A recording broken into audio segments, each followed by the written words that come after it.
আসসালামু আলাইকুম বন্ধুরা, আমাদের ভিডিওতে স্বাগতম। আজকে আমরা দেখাবো চিংড়ি মাছ দিয়ে শাপলা ডগা ভাজি। শুরুতেই শাপলা ডগাগুলো কুচিয়ে নেব। আগেই খোসা ছাড়িয়ে ধুয়ে ঝরা দিয়ে রাখা হয়েছিল।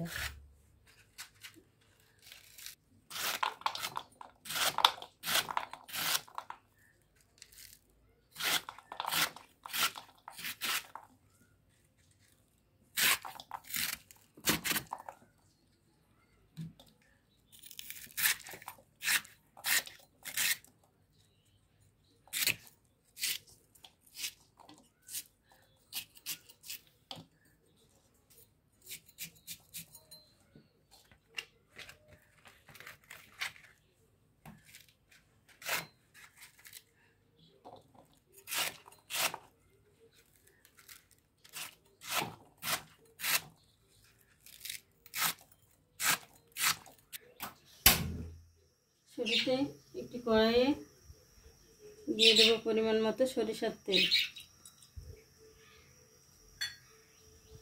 কাঁচামরিচ ৬-৭টা, পেঁয়াজ কুচি বড় একটা, রসুনও একটু সাইজে বড় একটা কুচি, হলুদ লবণ পরিমাণ মতো,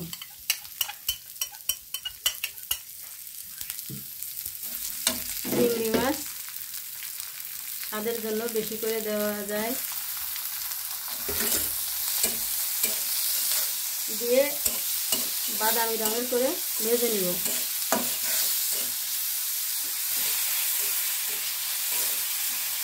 চিংড়ি মাছ সহ ভেজে নেব 2-3 মিনিট।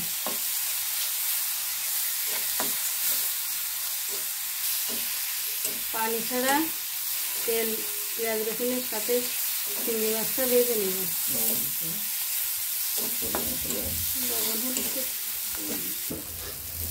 দেখুন বন্ধুরা, বাদামি রঙের হয়ে এসেছে।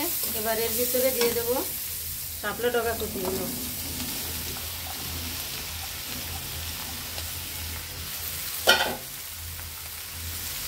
এভাবে নাড়তে থাকতে হবে।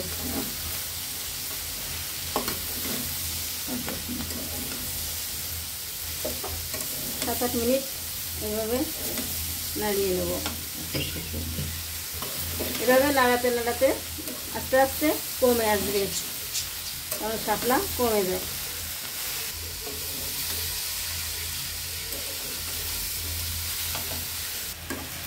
দেখুন, জাল দিতে দিতে অনেকটা কমে এসেছে। আরও কিছুক্ষণ আমরা এভাবে নাড়িয়ে দিচ্ছি। দেখুন 10 মিনিট পরে আমাদের ভাজিটা কেমন হয়েছে। আস্তে আস্তে এটা হচ্ছে মিডিয়াম আঁচে জাল দিলে শাপলার ডগার পানিটা ছেড়ে দেয়, যার জন্য বাঁচতে একটু সময় লাগে। প্রায় হয়ে আসছে, আর 2-3 মিনিট পরেই হয়ে যাবে। আমরা একটু লবণ দেখবো না, ঠিক আছে, হয়ে গেল আমাদের শাপলা ডগা ভাজি। এখন আমরা নামিয়ে নেব।